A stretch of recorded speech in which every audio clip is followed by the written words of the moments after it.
오늘 우리에게 주시는 하나님의 말씀은 구약 성경 민수기 14장 1절로부터 10절까지의 말씀이 되겠습니다.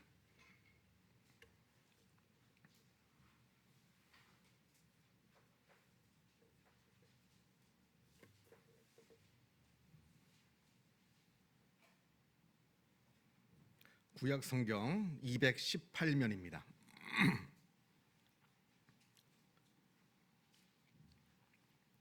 민수기 14장 1절로부터 10절까지의 말씀을 봉독합니다. 이 계시의 말씀을 봉독할 때에 살아계신 하나님의 음성을 다 함께 들으실 수 있기를 바랍니다. 온 회중이 소리를 높여 부르짖으며 백성이 밤새도록 통곡하였더라. 이스라엘 자손이 다 모세와 아론을 원망하며 온 회중이 그들에게 이르되 우리가 애굽 땅에서 죽었거나 이 광야에서 죽었으면 좋았을 것을 어찌하여 여호와가 우리를 그 땅으로 인도하여 칼에 쓰러지게 하려 하는가? 우리 처자가 사로잡히리니 애굽으로 돌아가는 것이 낫지 아니하랴. 이에 서로 말하되 우리가 한 지휘관을 세우고 애굽으로 돌아가자 하매 모세와 아론이 이스라엘 자손의 온 회중 앞에서 엎드린지라. 그 땅을 정탐한 자 중에 눈의 아들 여호수아와 여분네의 아들 갈렙이 자기들의 옷을 찢고 이스라엘 자손의 온 회중에게 말하여 이르되 우리가 두루 다니며 정탐한 땅은 심히 아름다운 땅이라. 여호와께서 우리를 기뻐하시면 우리를 그 땅으로 인도하여 들이시고 그 땅을 우리에게 주시리라. 이는 과연 젖과 꿀이 흐르는 땅이니라. 다만 여호와를 거역하지는 말라. 또 그 땅 백성을 두려워하지 말라. 그들은 우리의 먹이라. 그들의 보호자는 그들에게서 떠났고 여호와는 우리와 함께 하시느니라. 그들을 두려워하지 말라 하나 온 회중이 그들을 돌로 치려 하는데 그때의 여호와의 영광이 회막에서 이스라엘 모든 자손에게 나타나시니라. 아멘. 우리가 신약 성경 복음서를 보게 되면 예수님께서 물고기 2마리와 떡 5개로 5,000명을 먹이신 사건이 나옵니다. 그리고 그 다음에 얼마 있지 않아서 이번에는 물고기 2마리와 떡 7개로 4,000명을 먹이신 사건이 나옵니다. 남자만 5,000이고 남자만 4,000입니다. 여기에 여자들 또 아이들 다 포함시키면 원래 교회는 여자가 많거든요. 아마 10,000명은 훌쩍 넘었을 거고요. 당연히 아마 20,000명도 넘지 않았을까 추측을 해봅니다.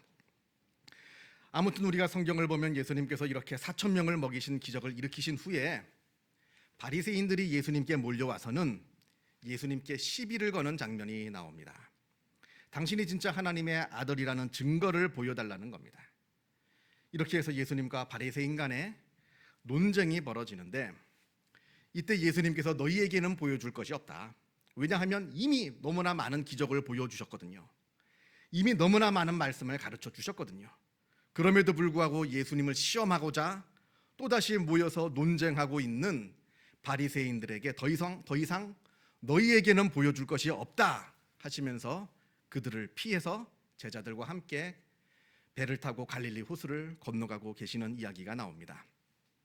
그때 배 안에서 예수님께서 제자들에게 삼가 바리새인의 누룩을 조심하라 이렇게 말씀하십니다.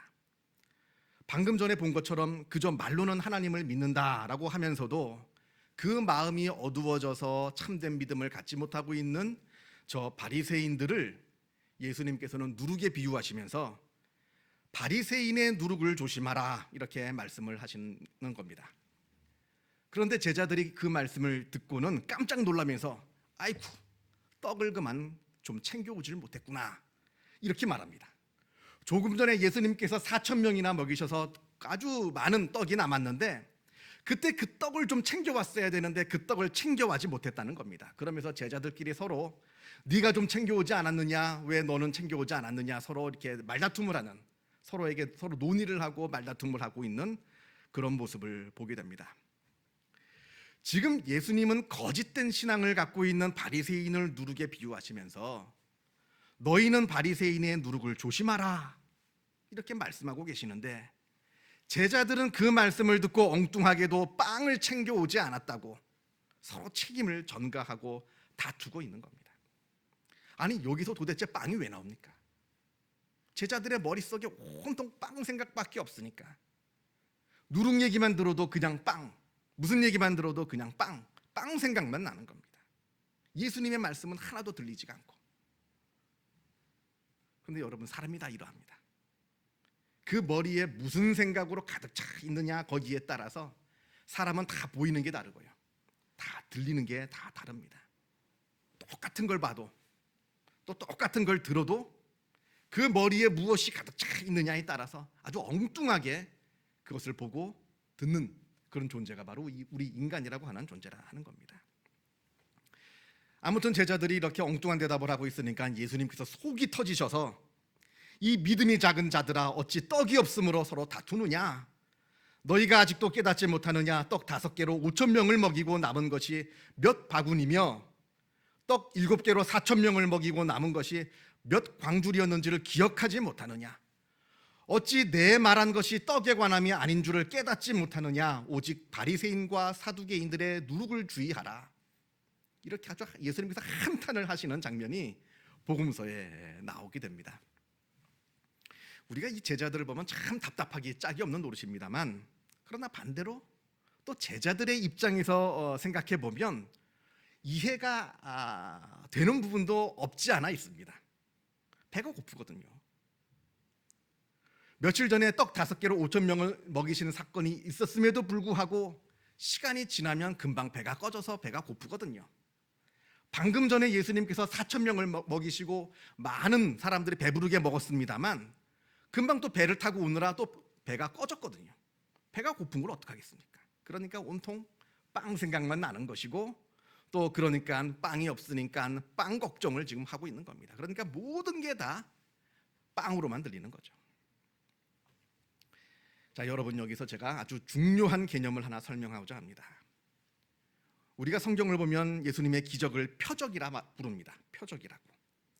이건 아주 중요한 신학적인 개념인데요, 이 표적이라고 하는 것은 헬라어로 세메이온이라 합니다.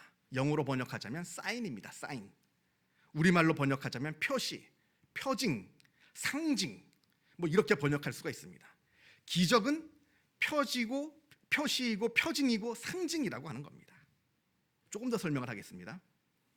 사람들이 하나님의 기적을 바라보는 관점이 여럿이 있습니다. 먼저는 우연한 사건이라 하는 겁니다. 우연한 사건이라 치부합니다. 지금 내 눈앞에서 아주 엄청난 일이 벌어졌습니다. 아주 엄청난 놀라운 기적과 같은 일이 벌어졌고 내가 경험을 했습니다만 이게 다 우연의 사건이라고 하는 겁니다. 그런 놀라운 일이 나에게 직접 벌어졌음에도 불구하고 이걸 우연의 일치이고 우연의 사건이라 생각을 합니다. 기적 같은 것은 없다. 그냥 우연의 일치만 있을 뿐이다. 내가 어떤 불치병에서 고침을 받았다 하더라도 이것도 우연의 일치일 뿐입니다. 세상에 기적은 없다. 그저 우연의 일치만 있을 뿐이다. 둘째는 이것이 기적의 사건이라는 건 알겠습니다. 이거는 인간의 능력으로는 도무지 할 수 없는 아주 정말 하나님께서 베풀어 주신 기적인 것은 알겠습니다만, 그런데 그것으로 끝입니다. 기적의 사건을 경험했습니다만 이건 기적의 사건이, 그 사건이 지나가면 그냥 과거로 사라져 버리는 그냥 과거의 일회적인 사건일 뿐입니다. 지금 예수님의 제자들이 이러합니다. 분명 물고기 2마리와 떡 5개로 5,000명을 먹이는 사건을 직접 보고 같이 먹었습니다. 그리고 물고기 2마리, 떡 7개로 4,000명을 먹이는 사건을 또 직접 보고 그 떡을 함께 먹었습니다만, 그러나 이건 모두 다 과거의 사건일 뿐이라는 겁니다. 과거에 그 놀라운 기적으로 배부르게 먹었습니다만 지금 그 사건은 현재 나와는 상관이 없는 그저 과거의 일일 뿐이지 지금 다시 나는 배고프다는 겁니다. 지금 나와는 상관없는 일이다. 과거의 일일 뿐이다. 대부분의 그리스도인들이 이 단계에 머물러 있습니다. 자, 마지막 세 번째는 하나님의 기적의 사건을 표적으로 받아들이는 겁니다. 표시로, 표징으로 받아들이는 겁니다. 그 기적의 사건을 통해서 하나님께서 우리에게 주시는 말씀이 있다는 겁니다. 하나님의 기적의 사건이란 과거에 일회적으로 일어났다가 그냥 사라져 버리는 것이 아니라, 물론 그 기적은 과거에 일어난 일이죠. 하지만 그 기적의 사건만을 바라보는 게 아니라 그 사건을 통해서 주시는 하나님의 말씀, 그 사건 안에 있는 그 영적인 의미를 발견하는 겁니다. 예를 들어서 내가 병에 들었는데 하나님께서 고쳐주셔서 고침을 받았습니다. 물론 내가 다시 건강해졌다는 일도 중요하지만 더 중요한 것은 하나님께서 나를 사랑하신다는 것, 하나님께서 내 기도를 들으신다는 것, 하나님께서 나와 함께 하시고 나에게 은혜를 베풀어 주신다는 것, 나를 사랑하신다고 하는 이 영적인 의미를 발견하는 게 더 중요하다 하는 겁니다. 그래서 내가 이걸 경험해서, 이 놀라운 사건을 경험해서 내가 하나님의 사랑을 깨달았다 한다면 앞으로 내가 어떤 일을 만나더라도, 앞으로 장차 그것이 어떠한 일이라 할지라도 하나님의 사랑에서 나를 끊을 수 없다라고 하는 믿음의 확신에 이르는 것, 이게 바로 기적을 표시로, 표적으로, 세메이온으로 바라보는 바른 믿음의 자세라 하는 겁니다. 그래야 과거에 벌어진 그 놀라운 사건이 오늘 나에게도 의미가 있는 사건이 되고 맙니다. 그 사건이 그냥 일회적인 사건으로만 생각한다면 그 사건은 사라져버립니다. 금방 시간이 지나면. 그러나 그 의미를 발견할 때 그 사건은 바로 과거의 사건이라 할지라도 오늘 지금의 사건이 될 수 있다는 겁니다. 1998년 노벨 문학상을 받은 포르투갈 소설가 주제 사라마구라고 하는 분이 있습니다. 이분이 쓴 소설 중에 예수 복음이라고 하는 소설이 있습니다. 신약 성경에 있는 복음서에 있는 내용들과 또 예수님에 관련된 여러 외경들과 그리고 그 당시에 있는 역사적 사건들을 다 총망라해서 예수님의 일대기를 소설로 쓴 소설입니다. 근데 이게 아무리 성경을 참고하고 외경을 봤다 하더라도 우리가 알고 있는 예수님의 모습, 실제로 예수님의 살아왔던 그 모습하고는 아주 다른 소설입니다. 그래서 성경의 내용하고 이렇게 맞지는 않고요. 그래서 로마 카톨릭은 이분이 노벨상을 받을 때 공식적으로 반대했습니다. 예수 복음이라는 이 책 때문에. 근데 어쨌든 뭐 이건 역사적인 어떤 예수님의 삶을 재구성한 내용이라기보다는 그냥 작가가 임의로 소설로 쓴 내용이라 이렇게 생각하면 또 읽지 못할 이유도 없습니다. 아무튼 이 소설 중에 제게 아주 굉장히 인상 깊은 장면이 하나 나오는데요. 그건 바로 예수님께서 죽은 나사로를 살리시는 장면입니다. 예수님께서 죽은 나사로의 무덤 앞에서 그의 동생 마르다와 마리아에게 나는 부활이요 생명이니 나를 믿는 사람은 죽어도 살 것이다 이렇게 말씀하시면서 팔을 뻗으시고 나사로야 나오너라 이렇게 말씀하려고 하시는 그 순간에 그때 마리아가 예수님의 어깨에 조용히 손을 얹더니 하는 말이 우리 오빠는 2번이나 죽어야 할 만큼 큰 죄를 지은 사람이 아닙니다. 이렇게 말을 합니다. 이해가 되셨습니까? 지금 나사로를 살리려고 하는데 그 동생이 우리 오빠는 2번이나 죽어야 할 만큼 큰 죄를, 2번이나 그 죽음의 고통을 맛봐야 할 만큼 그런 큰 죄를 지은 사람이 아니라는 겁니다. 어차피 지금 살아나도 또 죽는다는 겁니다. 죽을 거 아니겠어요? 지금 나사로가 아직도 살아있습니까? 이미 오래전에 죽었습니다. 우리가 알고 있는 성경의 내용과는 다릅니다만 이 의미가 굉장히 우리한테 큰 내용을 전달해주고 있습니다. 죽은 사람이 살아나는 거, 병든 사람이 고침받는 거 굉장한 기적이죠. 그래서 그렇다고 어쩌라는 겁니까? 죽은 사람이 살아났습니다. 병든 사람이 고침받았습니다. 뭐 어쩌라는 겁니까? 또다시 병이 걸려서 또 죽게 될 텐데. 그래서 기적은 기적이라고 하는 그 사건 자체로는 큰 의미가 있는 게 아닙니다. 그 기적 안에 담겨 있는 심오한 영적인 메시지를 발견하는 것이 더 중요하다는 겁니다. 나사로가 다시 살았습니까?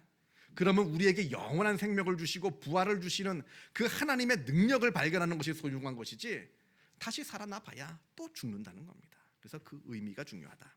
이게 바로 하나님의 기적을, 예수님의 기적을 표적, 세메이온으로 받아들이는 자세라 하는 겁니다. 오늘 본문 민수기 말씀을 보겠습니다. 이스라엘 백성들이 출애굽을 하여서 광야를 지나 이제 드디어 젖과 꿀이 흐르는 가나안 땅으로 들어가기 직전입니다. 그곳에 들어가기 앞서서 12명의 정탐꾼을 보내서 그 땅이 어떠한 땅인지 좀 살펴보고 오너라 이렇게 명령을 해서 그들이 돌아보고 다시 돌아와서 그 상황을 보고를 하고 있습니다.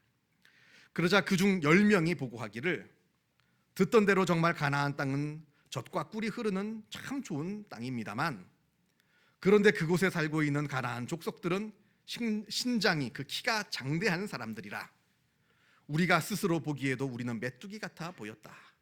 그래서 우리는 그들과 맞서 싸우면 우리는 반드시 패하고 다 죽게 될 것이다 라고 하는 부정적인 보고를 하게 됩니다. 그러자 우리가 오늘 읽은 이 1절 말씀이 그 부정적인 보고를 들은 이스라엘 사람들의 반응이 나옵니다. 1절에서 이스라엘의 온 백성이 밤새 소리 높여서 통곡을 하였다 합니다. 그 말을 듣고 이젠 다 죽었다는 거죠. 어차피 이렇게 죽을 거면 차라리 애굽 땅에 그대로 가만히 있다가 거기서 죽는 게 나았을 뻔했다는 겁니다. 아니, 지금이라도 늦지 않았으니까 당장 애굽으로 돌아가자. 거기서 우리 다시 종살이 하자. 이렇게 지금 말하고 있는 장면입니다. 아니, 지금 우리가 어떻게 해서 얻은 자유인데, 그런데 다시 애굽으로 돌아가서 다시 종살이를 하자 하는 겁니까?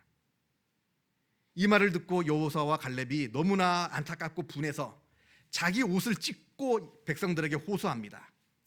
여호와를 거역하지 말라. 그 땅 백성을 두려워하지 말라. 그들은 우리의 먹잇감이라. 여호와께서 우리와 함께 하시느니라. 그들을 두려워하지 말라. 아주 호소를 합니다.